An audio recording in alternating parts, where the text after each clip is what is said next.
So, nangyayari to kapag nasa dating stage or nasa talking stage pa lang kayo, ganito na yung mga ginagawa mo. Masyado ka ng clingy or caring sa kanya.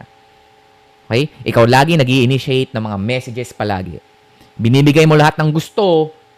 Kumbaga, binibigay mo lahat yung kahit hindi niya sabihin, binibigyan mo siya ng flowers, pinapautang mo, hinahatid sundo mo, without her doing anything in return. Kumbaga, kahit hindi siya nag-reciprocate, bigay ka pa rin ng bigay. Okay? Next is yung sinasabi mo palagi na gustong-gusto mo talaga siya, na ang ganda-ganda niya palagi. Yung, alam mo yun, binibigyan mo siya lagi ng full validation and full certainty na sold ka na sa kanya kahit wala pa siyang binibigay sa'yo. Kahit hindi pa siya nagiging feminine sa'yo, kahit hindi pa siya nagsasubmit sa'yo.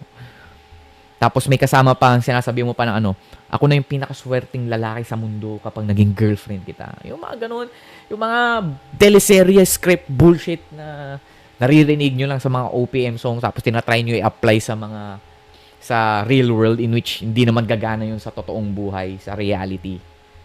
Sa fantasy lang gumagana yun sa mga teleserye, sa mga movies lang yung mga yun. So, yan yung itsura kapag nagbibigay ka ng full validation and certainty sa babae. At yan yung pinakaayaw ng babae. Okay, yan yung pinakaayaw nila.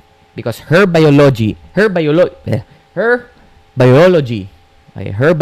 senses weakness, neediness, and predictability. Okay?